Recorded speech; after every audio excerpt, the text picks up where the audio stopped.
Hello students, today our topic is price determination under perfect competition. Price determination जो perfect competition में है, firm is a price taker और जो price fix होगा जो market demand and market supply के द्वारा प्राइस फिक्स किया जाएगा और firm is a price taker. यानी कि मार्केट डिमांड अब आपको क्लियर है। मार्केट डिमांड क्या थी? सभी टोटल सम था टोटल डिमांड, ठीक है। मतलब जब आप ऐड करते हो सारी डिमांड्स को, दैट इज मार्केट डिमांड। और मार्केट सप्लाई क्या थी? सभी सप्लायर्स की जो सप्लाई को ऐड किया जाता है, दैट इज मार्केट सप्लाई। और प्राइस डिटरमिन कहाँ होना है? जब आपके मार्केट सप्लाई और मार्केट डिमांड आपस में बराबर है, इक्वल है, तो उस केस में आपका वहां पे प्राइस फिक्स होगा और उतनी क्वांटिटी फिक्स होगी। यानी कि देखिए, अब आपके पास मार्केट डिमांड, आपको क्लियर टर्म मार्केट डिमांड क्या है? मतलब होल डिमांड, सारी डिमांड को हमने ऐड कर दिया, ठीक है। और मार्केट सप्लाई भी क्लियर टर्म, पीछे हमने अच्छी तरह इनको डिटेल में पढ़ा हुआ है। और प्राइस डिटर्मिनेशन परफेक्ट कंपटीशन, यानी कि आपके पास, यानी कि यहां पे आपके पास है प्राइस इन रुपीज और यहां पे आपके पास आ रही है quantity demanded and quantity supplied. Clear? यहां पे आपको पता है जो डीडी कर्व, डिमांड कर्व है, that is always downward. DD demand curve always negative slope because inverse relation between price and quantity demanded, and supply is a upward sloping, always positive slope because more price more supply। ठीक है, यहां पे आपका ये price fix हो गया, price and this is quantity. यानी कि ओ पी प्राइस पे आपकी ओ क्यू क्वांटिटी फिक्स होगी। यहाँ पे इक्विलिब्रियम है बिकॉज यहाँ पे जो market demand is equal to market supply, that is equilibrium. और इसको बोला जाता है मार्केट इक्विलिब्रियम। क्लियर? जहां पे market demand is equal to market supply, यानी कि मार्केट इक्विलिब्रियम। ये जो प्राइस फिक्स हुआ है, दिस इज मार्केट, मतलब इक्विलिब्रियम प्राइस, इक्विलिब्रियम प्राइस है। और this is equilibrium quantity. O Q is equilibrium quantity and OP is equilibrium price, that is market equilibrium.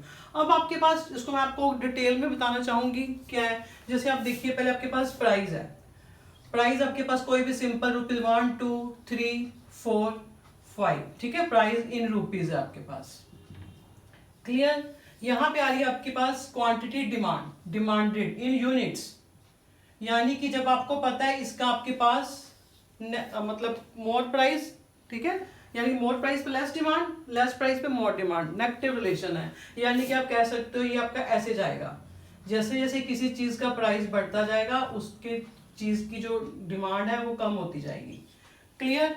और दूसरा आ रहा है आपके पास सप्लाई। सप्लाई भी आपके पास ये यूनिट्स में है, ठीक है ना। यूनिट्स आपको पता है इसका आपके पास पॉजिटिव रिलेशन है, ठीक है। मोर प्राइस पे मोर सप्लाई होनी है, तो यानी कि यही चार्ट आपका, ये जो डाटा उल्टा आ जाएगा, 10 20 30 40 50। यानी कि आपको ये क्लियर? ठीक है। यानी कि यहां पे हम देंगे इसको रिमार्क्स। यानी कि आपको क्लियर है, प्राइस 1 2 3 4 पे जो डिमांड है नेचुरली पहले 50 40, जैसे जैसे प्राइस बढ़ता गया क्वांटिटी डिमांडेड कम होती गई, और जैसे जैसे प्राइस बढ़ता गया क्वांटिटी सप्लाइड ज्यादा होती गई, बिकॉज इनमें पॉजिटिव रिलेशन है और इनका आपस में नेगेटिव रिलेशन है। और यहाँ पे जब 3 रुपीज था प्राइस, जब प्राइस 3 रुपीज था, तब आपकी ये क्वांटिटी डिमांडेड और क्वांटिटी सप्लाइड आपस में इक्वल थे। यानी कि इक्विलिब्रियम पॉइंट पे आपका प्राइस कितना है गुड का? 3। यहाँ पे 3 प्राइस है और कितनी क्वांटिटी डिमांडेड एंड सप्लाई है? 30। क्लियर? यानी कि 30 है आपका, ये प्राइस फिक्स है यहाँ पे। अब यहाँ पे अगर रिमार्क्स दें हम, यहाँ पे जो इक्विलिब्रियम से पहले 1 2 पे, यानी कि यहाँ पे आपकी क्या थी? डिमांड ज्यादा है, ठीक है ना, एक्सेस डिमांड है, एक्सेस डिमांड है। क्लियर? यहाँ पे ये आपका इक्विलिब्रियम है, इक्विलिब्रियम है। और यहाँ पे क्या आ रही है आपकी? सप्लाई ज्यादा आ रही है, यहाँ पे आपकी एक्सेस सप्लाई है।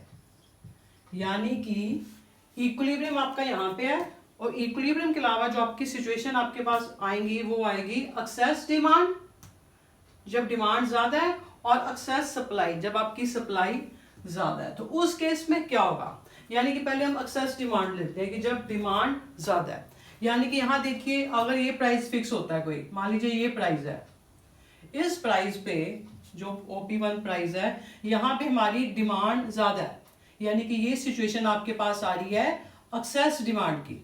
ठीक है, एक्सेस डिमांड पे क्या हो रहा है, इस चीज पे डिमांड आपकी इतनी हो रही है और सप्लाई इतनी है। क्लियर, यानी कि आपकी एक्सेस डिमांड OP1 अगर प्राइस कम होता है तो आपकी डिमांड एक्सेस है, ज्यादा डिमांड है, डिमांड ज्यादा है सप्लाई कम है, तो क्या होगा, प्राइस कम है, अगर प्राइस कम पे, ठीक है, प्राइस कम है, डिमांड ज्यादा हो रही है उस चीज की डिमांड ज्यादा है यहाँ पे और सप्लाई क्या है, कम है। तो यहाँ पे इस चीज का फायदा उठाते हुए सेलर क्या करेंगे, उस चीज की प्राइस को बढ़ा देंगे, इंक्रीज कर देंगे प्राइस को, क्योंकि डिमांड ज्यादा है। यानी कि क्या होगा, इसको आप छोड़ो, प्राइस इंक्रीज करने से वो प्राइस इंक्रीज कर देंगे, प्राइस इंक्रीज करने से क्या होगा, डिमांड कम हो जाएगी, सप्लाई बढ़ जाएगी, डिमांड कम हो जाएगी, सप्लाई इंक्रीज हो जाएगी, तो एक ऑटोमेटिक एक यहाँ पे एक इक्विलिब्रियम, वापस यहीं पे इक्विलिब्रियम सेट हो जाएगा। ठीक है, यानी कि एक्सेस डिमांड में क्या होगा, demand is more than supply, अगर प्राइस कम है, ठीक है, प्राइस कम है तो डिमांड ज्यादा है उस पे, तो सब बायर्स क्या करेंगे, सेलर्स क्या करेंगे, उस चीज के प्राइस को ज्यादा कर देंगे, डिमांड का फायदा उठाएंगे, सप्लाई कम है, प्राइस ज्यादा करने से क्या होगा, चीज की सप्लाई ज्यादा हो जाएगी, डिमांड कम हो जाएगी, तो करते करते प्राइस अपने आप यहाँ पे ऑटोमेटिक कब तक होगा, जब तक ये एक्सेस डिमांड वाइप आउट नहीं हो जाती, पूरी कवर निकाल ली जाती है और इक्विलिब्रियम पॉइंट पे पहुंच जाएगा, यहाँ पे इक्विलिब्रियम स्टैब्लिश हो जाएगा ऑटोमेटिक। और दूसरी आपके पास सिचुएशन आ रही है एक्सेस सप्लाई, एक्सेस सप्लाई यानी कि सप्लाई आपके पास ज्यादा है, ये वाली कंडीशन, ये आपके पास कंडीशन आ रही है एक्सेस सप्लाई। ठीक है, एक्सेस सप्लाई यानी कि सप्लाई ज्यादा है। ठीक है, अब सप्लाई ज्यादा है, सप्लाई ज्यादा के कारण क्या है, जो सेलर्स हैं उस क्या करेंगे, उस चीज के प्राइस को कम कर देंगे कि ताकि कि डिमांड क्रिएट हो सके, चीज प्राइस उसको को मतलब अगर ऐसी सिचुएशन आती है तो प्राइस को वो कम करने की कोशिश करेंगे कि ताकि लोग उस चीज को ज्यादा से ज्यादा खरीद पाए और उनका जो स्टॉक है वो एक्स्ट्रा ना बचे, ज्यादा स्टॉक ना बचे, तो वो प्राइस को कम कर देंगे अपनी एक्सेस सप्लाई को वाइप आउट करने के लिए। ठीक है, प्राइस कम कर देंगे और तब तक करते जाएंगे जब तक वो सिचुएशन मतलब मार्केट डिमांड और मार्केट सप्लाई आपस में बराबर नहीं हो जाते। यानी कि आई मीन टू से कि अगर इकोनॉमी में मार्केट में इम्बैलेंस होता है, इक्विलिब्रियम से इधर उधर पोजीशन आती है, एक्सेस डिमांड एक्सेस सप्लाई, तो मार्केट कंडीशन जो आपकी मार्केट डिमांड है मार्केट सप्लाई है उसको अपने आप इक्विलिब्रियम में मतलब मेंटेन कर देंगे, जहां पे market demand and market supply equal है। ये आपको कई क्वेश्चन लॉन्ग में भी पूछा जाता है, और ये जो छोटी छोटी टर्म्स है, what is market demand, what is market supply, what is equilibrium, market equilibrium, ठीक है ना, जहां पे मार्केट डिमांड मार्केट सप्लाई बराबर है, व्हाट इज इक्विलिब्रियम प्राइस, ठीक है, व्हाट इज इक्विलिब्रियम, इसमें छोटे छोटे क्वेश्चन भी पूछे जाते हैं।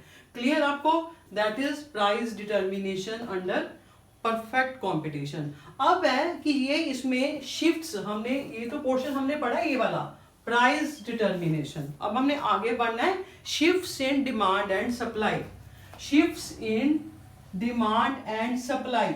ये आपके पास यानी कि जब हमने लॉ ऑफ डिमांड किया था तो उसमें था हमारे पास हम अदर फैक्टर्स को कांस्टेंट मानते थे। अब है कि अगर किसी फैक्टर में चेंज आता है तो उसके इस पे क्या इफेक्ट पड़ेगा प्राइस डिटर्मिनेशन पे। ठीक है, यानी कि किसी फैक्टर जिसको हम अज्यूम करके चलते थे कांस्टेंट है, उस किसी फैक्टर में चेंज आने पे प्राइस डिटर्मिनेशन पे क्या चेंज आएगा, यानी कि ये है कि शिफ्ट्स। अब आपके पास इस शिफ्ट्स के टोटल मतलब 3 केसेस बनेंगे, ये आपको क्लियर, 3 केसेस बनेंगे शिफ्ट्स के। पहला आपके पास आएगा change in demand, change in demand first case, यानी कि चेंज इन डिमांड पे क्या है, इंक्रीज इन डिमांड भी आएगा डिक्रीज इन डिमांड भी आएगा, यानी कि इसके अंदर 2 केसेस आ गए, increase in demand and decrease in demand. Clear, फिर आएगा आपके पास चेंज इन सप्लाई, इसी के साथ ही आएगा पॉइंट आपका, जो इसके सब पॉइंट्स हैं, change in supply. Change in supply मतलब आपका सप्लाई इंक्रीज भी होगा, सप्लाई डिक्रीज भी होगा, उसके भी आपके पास 2 पॉइंट्स आगे बन जाएंगे, यानी कि ठीक है। फिर आ रहा है आपके पास दूसरा केस आएगा यहाँ पे, दूसरा केस यानी कि मतलब दोनों में चेंज आ रहा है, ठीक है ना, यानी कि change in demand and supply, change in both, यानी कि बोथ में आ रहा है, हम कह दो चेंज इन बोथ में चेंज आ रहा है। इसके बाद भी आपके पास यानी कि जब आ रहा है increase in demand, increase in supply, decrease in demand, decrease in supply, यानी फिर आएगा आपके पास जो सप्लाई में इंक्रीज हो रहा है वो डिमांड की इंक्रीज से ज़्यादा हो रहा है। एक ऐसा भी केस बनेगा जब सप्लाई में डिक्रीज हो रहा है वो डिमांड में डिक्रीज से ज़्यादा हो रहा है। क्लियर है, यानी कि इसके आगे आपके पास 4 केसेस बनेंगे। अब मतलब टेंशन लेने की जरूरत नहीं, सारे केसेस को मैंने अपने नेक्स्ट लेक्चर में डिटेल में स्टडी करनी है हमने इनकी, ठीक है। फिर आपके पास एक आ रहे हैं स्पेशल केसेस आएंगे, थर्ड केसेस आ रहा है स्पेशल केसेस। स्पेशल केसेस के अंदर भी आपके पास यहाँ पे भी आगे इसके 4 केसेस बन जाएंगे, यानी कि जब आपके पास चेंज इन डिमांड है, when supply is perfectly elastic, when supply is perfectly inelastic, यानी कि change in demand when supply is elastic, change in demand when supply is perfectly inelastic, 2 वो हो गए। फिर दूसरा वो चेंज इन सप्लाई, ठीक है, उसका दूसरा उलट हो गया, मैंने पहले डिमांड बोला अगर आपको, फिर दूसरा case change in supply when demand is perfectly elastic, ठीक है, change in increase in decrease, मतलब दोनों के केसेस हमने, यानी कि यहाँ पे 4 डायग्राम इसकी बनेगी आपके पास, यानी कि कहने का मतलब यहाँ पे आपके पास 4, 4, 8 और 12, यानी कि 12 डायग्राम बनेंगे आपके पास, जिसको हम डिटेल में डिस्कस करेंगे, यानी कि shifts in demand and supply, इसके 12 केसेस बनेंगे जो आपको नेक्स्ट लेक्चर में we will discuss in detail. Clear, यानी कि प्राइस डिस्ट्रीब्यूशन एंड शिफ्ट्स। तब तक आप नेक्स्ट लेक्चर में मे बी जस्ट अभी डिलीवर कर दूं next lecture. Clear, have a nice day.